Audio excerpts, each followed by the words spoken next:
श्रीराम समर्थ श्रीराम। शुका सारिखे पूर्ण वैराग्य जाचे, वशिष्ठा परी ज्ञान योगेश्वराचे, कवी वाल्मिका सारिका मान्य ऐसा। नमस्कार माझा सद्गुरु रामदासा। मला वाटते अंतरित्वा वसावे, तुझ्या दासबोधा सित्वा बोध व्हावे।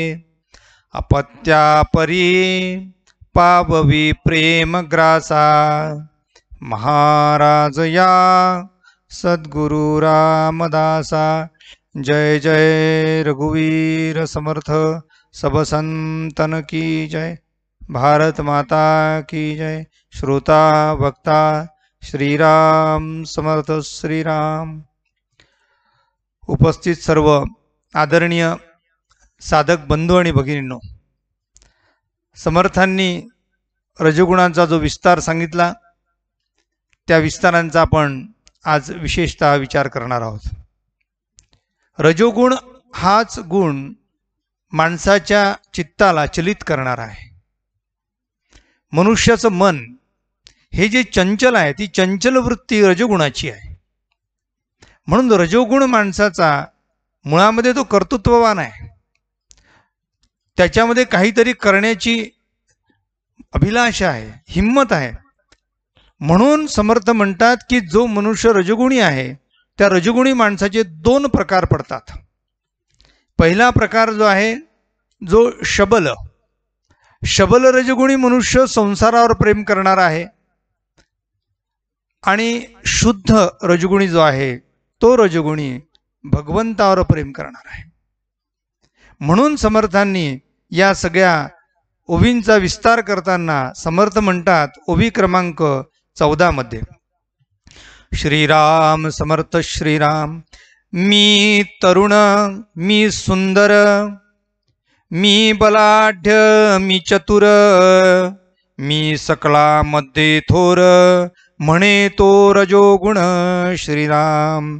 माझा देश माझा गाव, माझा वाडा माझा ठाव, ऐसी मनी धरी हाव, तो रजोगुण श्रीराम। दुसऱ्याचे सर्व या जावे, माझेची बरे असावे, ऐसे आठवे स्वभावे, तो रजोगुण श्रीराम। कपट आणि तिरस्कार, उठे देही तिरस्कार, अथवा कामाचा विकार, तो रजोगुण श्रीराम। श्रीराम समर्थ श्रीराम। समर्थांनी रजगुणाचं लक्षण सांगताना मी आणि माझं याचा जो विस्तार आहे, याला रजोगुण असं म्हटलेलं आहे। रजोगुणी मनुष्य कर्तृत्वाला महत्त्व देतो, आणि ते कर्तृत्वाचा जो ठसा आहे, केलेल्या कार्याचे जे यश आहे, ते भगवंताकडे न देता तो स्वतःकडे देतो। म्हणून मी करता ऐसे म्हणसी असा म्हणणारा मनुष्य रजोगुणी आहे। रजोगुण आम्ही क्रमविकास पाहत आहोत। मुळामध्ये मनुष्य पहिला गुण त्याचा तमोगुण आहे। तमोगुणाचा जर विकास झाला, तमोगुणातून पुढची पायरी जर त्यांनी गाठली, तर तो मनुष्य रजोगुणी होतो, पण रजोगुणी शबल रजोगुणी होतो। पण शबल रजोगुणातून मनुष्य शुद्ध रजोगुणी होतो। प्रसिद्ध उदाहरण तुम्हाला सांगतो। समर्थांच्या चरित्रामध्ये अनेक कथा आल्या आहेत, पण त्या कथांमध्ये शहापूरच्या सतीबाईंची कथा आली आहे। सतीबाई यांचा पती बाजीपंत हा कुटुंबावर इतका प्रेम करत होता, आमचे दासगणू महाराज विशेष करून उल्लेख करतात। अत्यंत दासगणू महाराजांनी या बाजीपंताचं वर्णन फार सुंदर केलेलं आहे। ते म्हणतात बाजीपंत हा खऱ्या अर्थाने रजोगुणी आहे। तो रजोगुणी असल्यामुळे तो कुटुंबावर प्रेम करणार आहे। दासगणू महाराज म्हणतात, लोलूप भवी जो सदा हरीच्या पदा कदा ना ध्यायी संसार जयाची मुख्य देवता पाही नित बांधी गड्या घर बाडे घेतसे गाडे करी नग स्त्रीला एवं च जयाने देह भवासे विकिला। आपला संपूर्ण देह संसाराला मनुष्य विकून टाकतो। घर बांधणे, वाडे घेणे, जमीन जुमला वाढवणे, घरामध्ये गाड्या घेणे, घरामध्ये जेवढे व्यक्ती आहेत तेवढ्यांसाठी प्रत्येकासाठी एक स्वतंत्र गाडी असणे, आपल्या घरामध्ये सगळ्या सुविधा असणे, सुख असणे, हे रजोगुणी माणसाचं लक्षण आहे।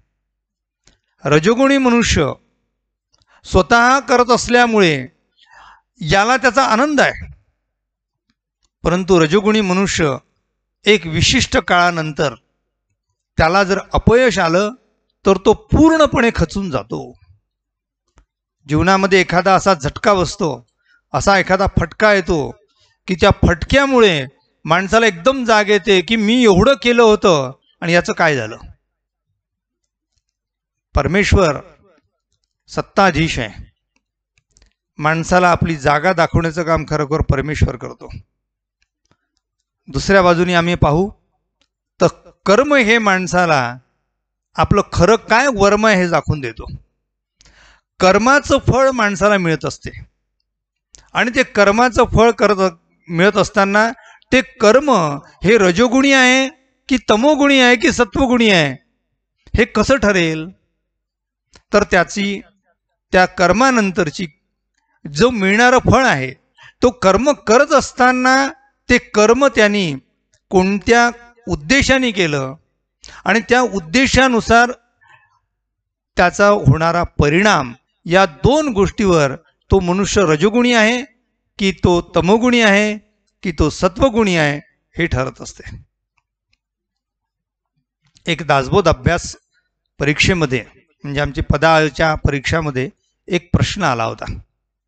आपल्या अभ्यासकांना सगळ्यांना तो माहीत आहे, ज्ञात आहे।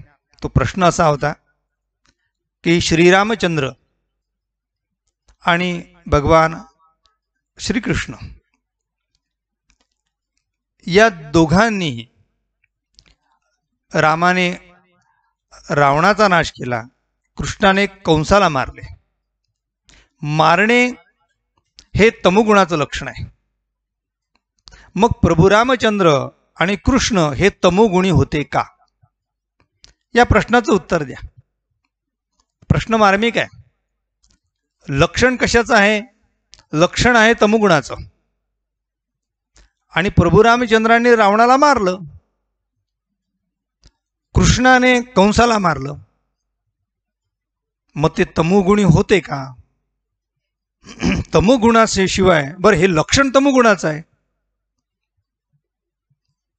उत्तर असं आहे की केलेली कृती कोणत्या उद्देशाने केली आहे यावर, म्हणजे हेतू आणि त्याचा परिणाम, सकल जन सुखावे असा विचार डोक्यात ठेवून एखादी जर कृती केली असेल तर त्या कृतीला फार महत्त्व राहत नाही, त्याच्या परिणामाला जास्त महत्त्व असते। रामचंद्रांनी रावणाला मारलं, त्या मारण्यामागचा उद्देश आपल्या पत्नीला फक्त सोडवणे हा नव्हता, सत्ताधीश होऊन सगळ्या जगाचं पालकत्व स्वतः त्यांनी स्वीकारावं यासाठी नव्हता। मी राजा आहे म्हणून त्यांनी त्याला मारलं नव्हतं, इतर राज्यांवर आपला वचक बसावा म्हणून रामचंद्रांनी स्वारी केली नव्हती। तर त्याचं उत्तर आहे परित्राणाय साधूनाम। एकच उत्तर आहे त्याचं। कशासाठी कृती केली आहे? परित्राणाय साधूनाम, साधू संतांचं सज्जनांचं रक्षण व्हावं यासाठी केलेली ती कृती असल्यामुळे ती कृती जरी आम्हाला तमोगुणी वाटत असली तरी सुद्धा ती आधारावर सत्वगुणाची आहे। त्याचा बेस, त्याचा मूळ मुद्दा त्याचा मूळ स्वभाव सत्वगुणी आहे. म्हणून भगवान कृष्णानेच भगवद्गीतेमध्ये हे वचन वापरलेलं आहे, परित्राणाय साधूनाम विनाशाय च दुष्कृताम धर्मसंस्थापनार्थाय संभवामी युगे युगे. जन्म घेण्यामागचा उद्देशच परित्राणाय साधूनाम, सगळे सुखी व्हावे अशी कामना करून एखादी कृती जर एखाद्याने केली असेल तर त्या कृतीला आम्ही तमोगुणी म्हणता येणार नाही. असं म्हणतात, एक घर वाचण्यासाठी एक मनुष्य गेला तर हरकत नाही, एक गाव वाचण्यासाठी एक घर गेलं तर हरकत नाही, एक राज्य वाचण्यासाठी एखादं गाव नष्ट झालं तर हरकत नाही. या ठिकाणी नष्ट होणे, मारणे, संपू देणे, त्याच्याकडे दुर्लक्ष करणे, याच्यातून आपल्याला मिळणारा फायदा काय आहे तर सकल जन सुखावे. अधिकाधिक लोकांचं जर कल्याण होत असेल, या आपल्या राष्ट्रपुरुषांची चरित्र पहा. जे लोक आपल्या स्वातंत्र्यासाठी, भारतीय स्वातंत्र्यासाठी मिळण्यासाठी अनेक क्रांतिकारक फासावर लटकले, त्यांनी आपला जीव गमावला. यांचं कार्य काय आहे तर सकल जन सुखावे यासाठी आहे. म्हणून समर्थांना त्यांच्या बालपणीच प्रश्न पडला होता की सकल जन सुखावे हा काळ कैसा फावे, भजन जग उकावे सर्व आनंद ठावे. सगळ्यांना आनंद होईल हे भगवंता, असा काळ कधी जन्माला येईल. बाजीपंतांच्या चरित्रामध्ये तुमच्या लक्षात आलं असेल की पहिल्यांदा बाजीपंत हा रजोगुणी होता. आपल्या पत्नीला हवे तेवढे दागिने करून देत होता, घरामध्ये सगळ्या गोष्टी सुखसोयी होता. म्हणजे घरामधल्या कणग्या धान्याने भरलेल्या होत्या, घरामधले तिजोऱ्या सोना नाण्यांनी भरलेल्या होत्या, घरामध्ये सुना नांदत होत्या आणि अंगणामध्ये नातवंड खेळत होते. असा बाजीपंत संपन्न असलेल्या कुटुंबामध्ये सगळं समृद्धी असताना अचानक त्याच्यावर घाला आला. बिदरच्या बादशाहाने त्याला फरमान सोडलं आणि त्याला पकडून नेलं. कशासाठी नेलं की त्याने कर भरला नाही म्हणून. समर्थ म्हणतात की माणसाच्या जीवनामध्ये असा एखादा टर्निंग पॉइंट येतो की ज्या टर्निंग पॉइंटला लक्षात येते की हे सगळं जे वैभव आहे, हे सगळं जे कर्तृत्व आहे, हे कर्तृत्व खरं माझं नाही आहे. बैलगाडी चालत असते आणि बैलगाडीच्या खाली कुत्रा असतो. कुत्रा चालत असताना कुत्र्याला असं वाटते की सारी बैलगाडी माझ्या भरोश्यावर चालते. त्याचा तो भ्रम आहे, त्याचा भ्रमनिरास नंतर होतो. तुम्हाला माहित असेल की एखादी कार धावत निघाली असेल रस्त्याने, तर रस्त्यावर झोपलेला एखादा कुत्रा त्या कारच्या मागे धावत येतो आणि भुंकत जातो. कशासाठी भुंकतोय तो, कशासाठी धावतोय तो? त्याला असं वाटते की माझ्या भुंकण्यामुळे आणि माझ्या धावण्यामुळे ती गाडी धावते आहे, ही आपल्याला भिवून पळते आहे. पण हा भ्रम निराश आहे, हा भ्रम आहे, तो निराश नंतर होतो. तसा माणसाच्या जीवनामध्ये अनेक गोष्टी अशा असतात की मी केलं आहे, मी केलं आहे, माझ्यामुळे झालं आहे. ते चांगलं असो की वाईट असो, आपण आपल्याकडे कर्तृत्व घेतो. हे कर्तृत्वाचा भार जेव्हा भगवंताकडे देतो तेव्हा माणसाच्या जीवनामध्ये सुख प्राप्त होते. समर्थांचे वचन पूर्ण ऐका. मी करता ऐसे म्हणसी तेणे तू कष्टी होसी, राम करता म्हणता पावसी, यश कीर्ती प्रताप. म्हणून समर्थांनी या समासामध्ये विशेष करून रजगुणाचं लक्षण सांगताना पुढे म्हटलेलं आहे, ऐका. श्रीराम समर्थ श्रीराम. बाळकावरी ममता. 4 दिवसासाठी जर कोणी दुसऱ्याकडे गेलं तर आई आपले मुलं आठवतात. बाळकावरी ममता प्रीतीने आवडे कांता, लोभ वाटे समजता तो रजोगुण श्रीराम. घरामध्ये असताना पत्नीबद्दल विशेष वाटणार नाही, घरामध्ये असताना पुत्राबद्दल तेवढे स्नेह वाटणार नाही, ते आठवणार नाहीत. पण आम्ही प्रवासात असताना, आम्ही एकटे असताना, कुठे 4 दिवस राहायचं काम पडलं असताना आपल्याला आपल्या घरची आठवण होते, त्यांच्यावर प्रीती वाटते. याचा अर्थ काय? आम्ही रजोगुणी आहोत. म्हणून समर्थ म्हणतात रजोगुण वाईट नाही आहे, पण त्या रजोगुणाला योग्य जर दिशा दिली तर तो सत्व रजोगुणी होईल, शुद्ध रजोगुणी होईल. तो शुद्ध रजोगुणी होण्यासाठी पहिले रजोगुणी असला पाहिजे. रजोगुण वाईट आहे असं नाही, पण आम्ही विकास झाला पाहिजे. समर्थ पुढे म्हणतात हा रजोगुणी मनुष्य कसा असतो ऐका. श्रीराम समर्थ श्रीराम. जीवलगासी खंती जेणे काळे वाटे चित्ती, तेणे काळे शीघ्रगती रजोगुणाला श्रीराम. आपल्या जीवलगाबद्दल वाटणारी ममता आणि आपल्या जीवलगाबद्दल वाटलेली चिंता ज्यावेळेस जन्माला येते त्यावेळेस आपण रजोगुणी झालो एवढं लक्षात ठेवा. मुलगी दुसऱ्या गावाला शिकते आहे, आता संकट प्रसंग आहे. आता या प्रसंगी ती कशी असेल? तिला योग्य वेळी खायला मिळत असेल का? तिची स्वतः ती सुरक्षा करत असेल का? तिला काही अडचणी वाटत असतील का? ही जी चिंता आहे, ही चिंता वाटली की असं समजावं की आमच्यामध्ये रजोगुणाचा संचार झालाय. म्हणून जी समर्थांनी शब्द कोणता वापरलाय? तेणे काळे शीघ्रगती रजोगुण आला. रजोगुण धावतच येतो. समर्थांनी पुढे अजून स्पष्ट केलाय, संसाराचे बहुत कष्ट ऐसे होईल सकट सेवट, मनास वाटले संकट तो रजोगुण श्रीराम. रजोगुणी माणसाचं अजून एक वैशिष्ट्य आहे, तो रजोगुणी मनुष्य चिंता करतो. चिंता करणे म्हणजे आम्ही काही कर्तृत्व केलं असं वाटते. चिंता केली म्हणजे आमचं प्रेम जास्त आहे असं वाटते. पण खरं लक्षात घ्या, रजोगुणी माणसाने चिंता करण्यापेक्षा, काळजी करण्यापेक्षा काळजी घेण्याची गरज आहे. तो कर्तृत्व नसल्यामुळे तो चिंता करतो. कर्तृत्ववान मनुष्य चिंता करत नाही, कृती करतो.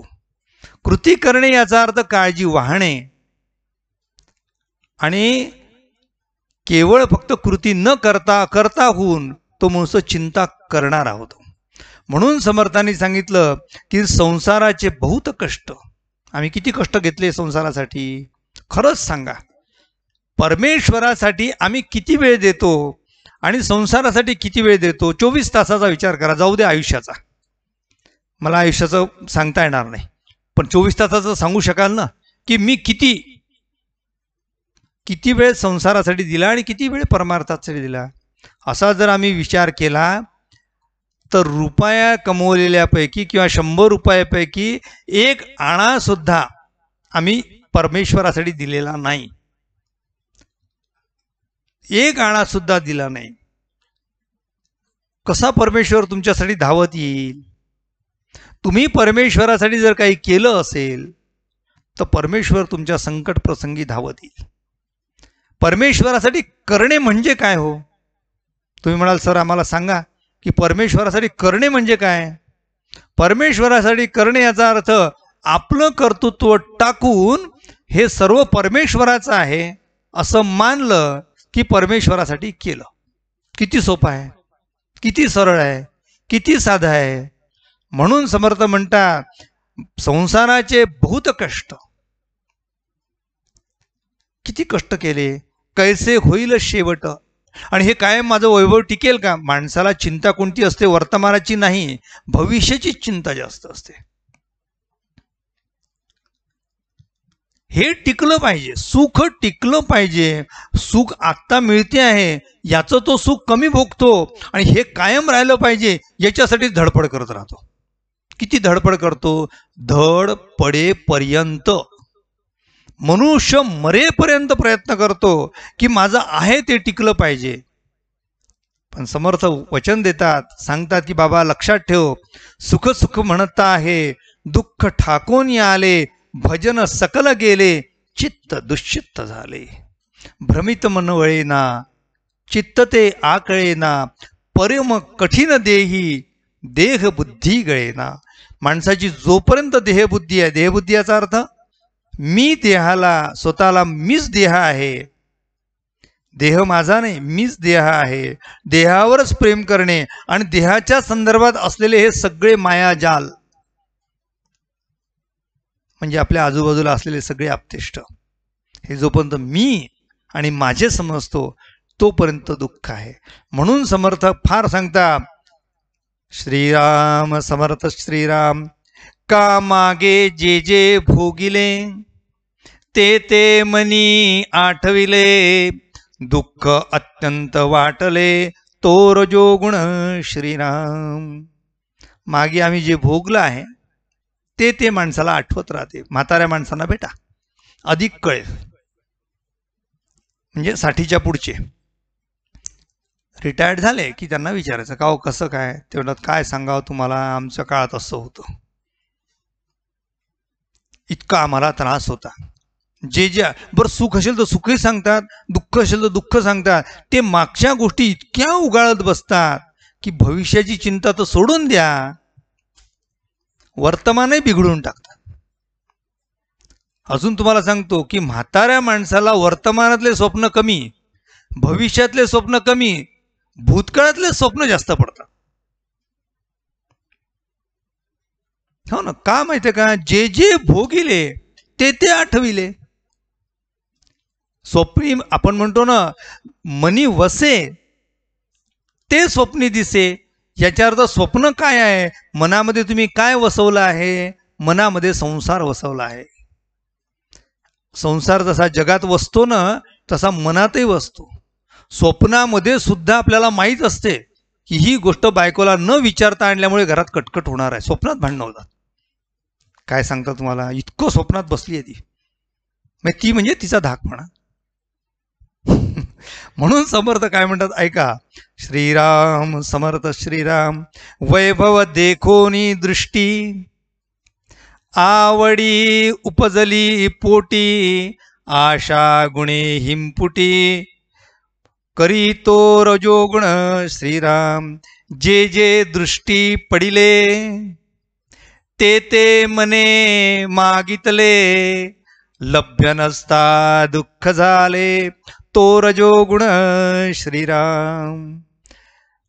ह्या शब्दाचा अर्थ समजून घेण्यासारखा आहे आणि या शब्दाचा विचार करून आम्ही जीवन जगण्याची गरज आहे. समर्थ म्हणतात, जे जे दृष्टी पडिले, ते मने मागितले. आमच्या दृष्टीला जे जे दिसते आहे ते मन मागते, याचा अर्थ तो रजोगुण आहे.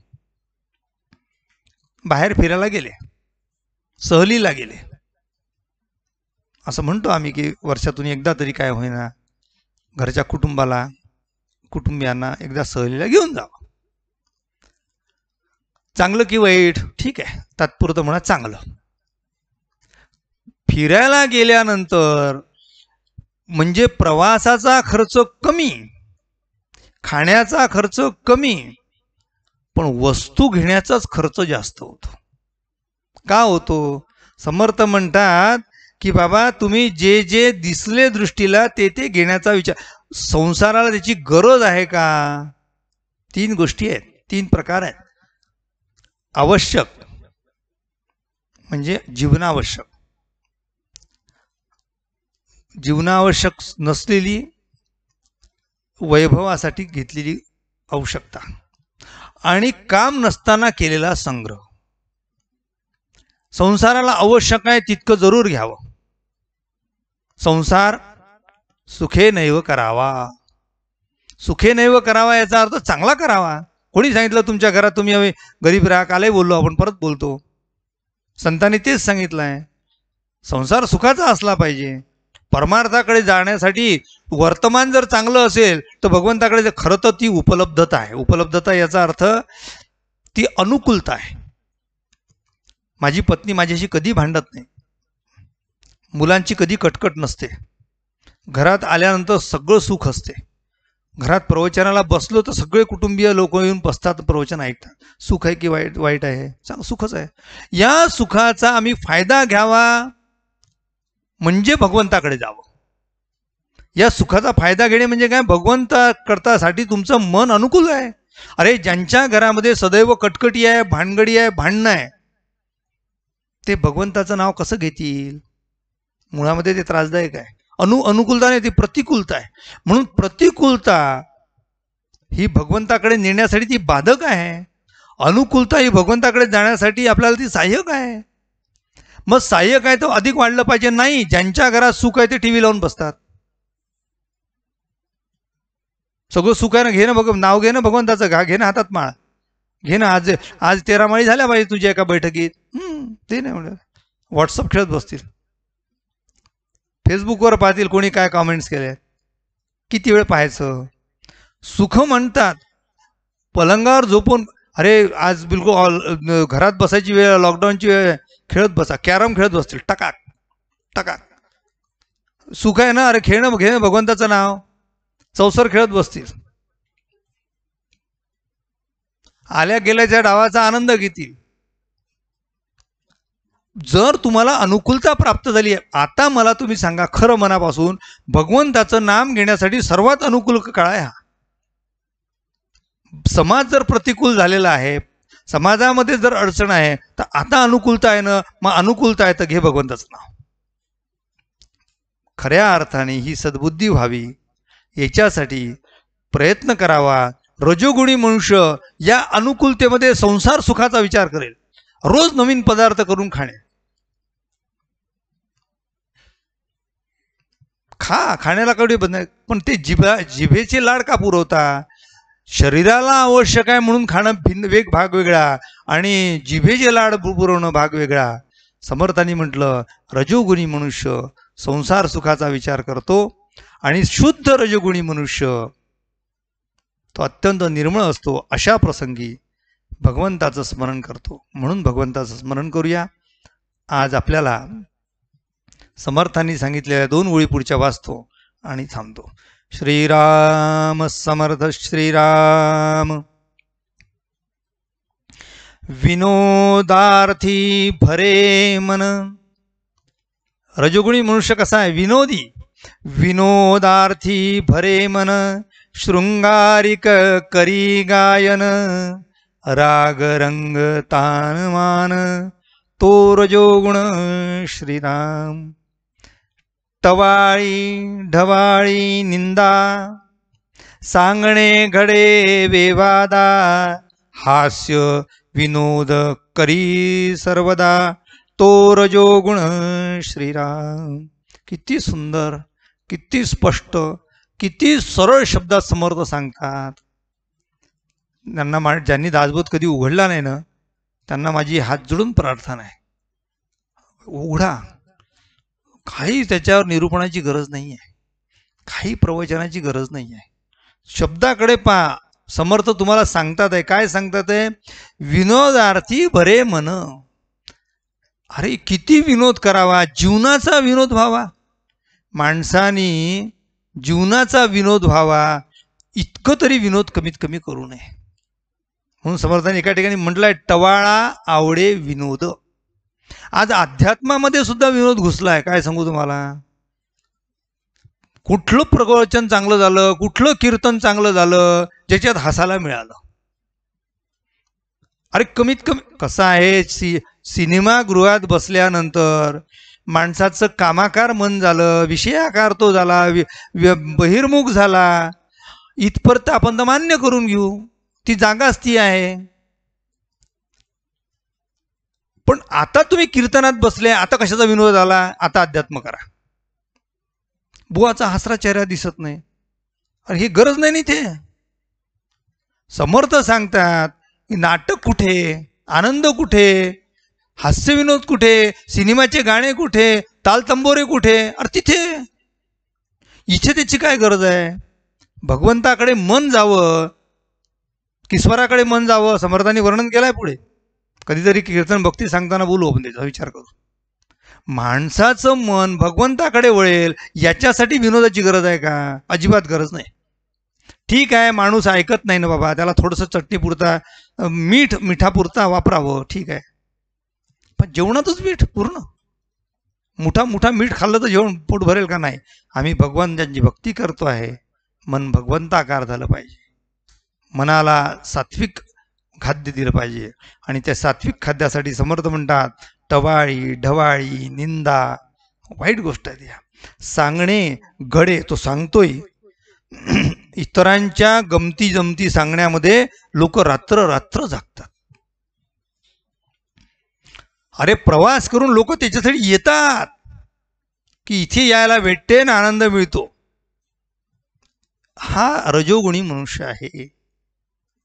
आम्ही रजोगुणी आहोत की तमोगुणी आहोत की सत्वगुणी आहोत, ते तुम्ही आपापलं ठरवायचं. समर्थ इथे सांगतात तेवढंच सांगतो. हास्य विनोद करी सर्वदा तो रजोगुण, आळस उठे प्रबळे. रविवारचा दिवस आहे, 9 वाजेपर्यंत झोपायला मिळालं, काय भगवंताची कृपा आहे. अरे ही भगवंताची कृपा आहे. अरे रविवार आहे तर मग सकाळी लवकर नेहमीप्रमाणे उठतो. अरे नेहमीप्रमाणे उठून 7 वाजता उठून जसं तुम्ही तुमच्या कामावर जाता, कशाच्यासाठी? भगवंत त्या साहेबाच्या धाकासाठी. मग साहेबाचा धाक जर सकाळी लवकर 6ला उठवायचा आहे तर भगवंताचा धाकाने सकाळी 4ला उठवलं पाहिजे. याला 9 वाजेपर्यंत झोपायला मिळालं तर भगवंताची कृपा आहे म्हणतो. समर्थ म्हणतात, करमणुकीचा नाना खेळ. करमणूक, मनाची करमणूक, मनाला करमणूक व्हावी याच्यासाठी मानव देहच नाही आहे. करमणुकीसाठी हा देहच नाही आहे. एकदा माणसाला जाग आली तर त्याच्यासाठी ती करमणूक नाही आहे. ठीक आहे, करा करमणूक, थोडं असावं, काही लोकांत काही एकांत, ऐसा कंठित जावा काळ. सदैव लोकांतामध्ये राहणारा मनुष्य बडबड्या होतो, विनोदी होतो, टवाळीन ढवाळी करण्यामध्ये आयुष्य खर्च करतो. आणि एकांतामध्ये राहणारा मनुष्य जास्त चिडचिडा होतो. म्हणून फार एकांतात राहणे त्रासदायक, कारण तिकडे त्याचा तमोगुण वाढतो. चिडचिडा होतो म्हणजे काय हो त्याचा रजोगुण वाढतो. एकट्या घरात बसणारा मनुष्य जो भेटेल त्याच्यासाठी तो सावध असतो, त्याच्यावर तो एकदम चिडतो. त्याला वाटतं आपल्या जवळची शस्त्र चालवा कोणावर, भेटला की त्याच्यावर चालवला. म्हणून समर्थ म्हणतात, तो रजोगुण आहे, तो तमोगुण आहे, मारला पाहिजे. अशा प्रकारे समर्थांनी अतिशय सुंदर वर्णन केलेलं आहे. पुढच्या प्रवचनामध्ये पुन्हा सर्व साधकांचं पुन्हा आगमन होईल. आपल्या स्वागतासाठी, आपल्याला सांगण्यासाठी या ठिकाणी प्रवचनकार म्हणून या ठिकाणी आपलं स्वागत करतो. अनेक लोक म्हणतात की आपण प्रवचन करता आणि आम्हाला धन्यवाद देता. खरंच आहे, धन्यवादच देण्याची गरज आहे. कारण ऐकण्यासाठी येणारे त्यांना धन्यवादच द्यायला पाहिजे. कारण लोकांना हे ऐकणं आवडतच नाही हो. आवडणे या शब्दाचा अर्थ तुम्ही सत्वगुणी आहात, आवडतात याचा अर्थ तुम्ही शुद्ध रजगुणी आहात. म्हणून तुमच्या चरणी नतमस्तक होतो आणि आजची प्रवचन सेवा इथे संपन्न करतो. उपासनेला दृढ चालवावे, भूदेव संतासी सदा नमावे. सत्कर्म योगे वय घालवावे, सर्वामुखी मंगल बोलवावे.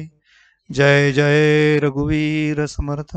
श्रोता भक्ता श्रीराम समर्थ श्रीराम.